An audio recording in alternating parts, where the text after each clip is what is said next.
আপনাদেরকে দেখাবো আমাদেরকে কিন্তু গাঁথনির কাজ চলতেছে, কয়টার ভাগে বালু মাখাচ্ছে এটা আপনাদেরকে দেখাবো। একটু আসো।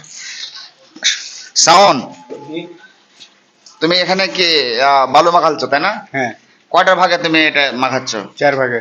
4 ভাগে। বালু কয় বস্তা দিছো? 4 বস্তা বালু, 1 বস্তা সিমেন্ট। 1 বস্তা সিমেন্ট। হ্যাঁ, এটা কে বলিছে?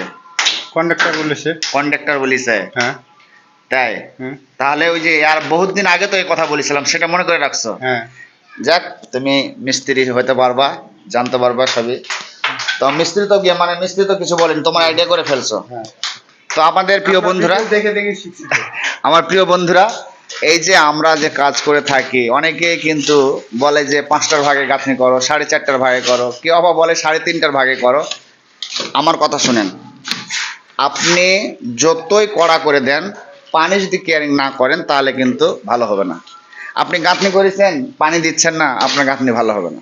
তো যাই হোক, আপনি 4টার ভাগে করার চেষ্টা করবেন। আপনি গাঁথনি 4টার ভাগে করবেন, ইনশাল্লাহ আপনার গাঁথনি 100-100 ভালো থাকবে এবং আপনার গাঁথনি হেভি হবে। আর আপনার বিশেষ করে 15 দিন গাঁথনিতে পানি দেওয়ার চেষ্টা করবেন। আশা করি সকলে বুঝতে পারছেন। আর এই ভিডিওটি আমার আরও 10 জনকে জানিয়ে দেওয়ার ব্যবস্থা করবেন আপনারাই।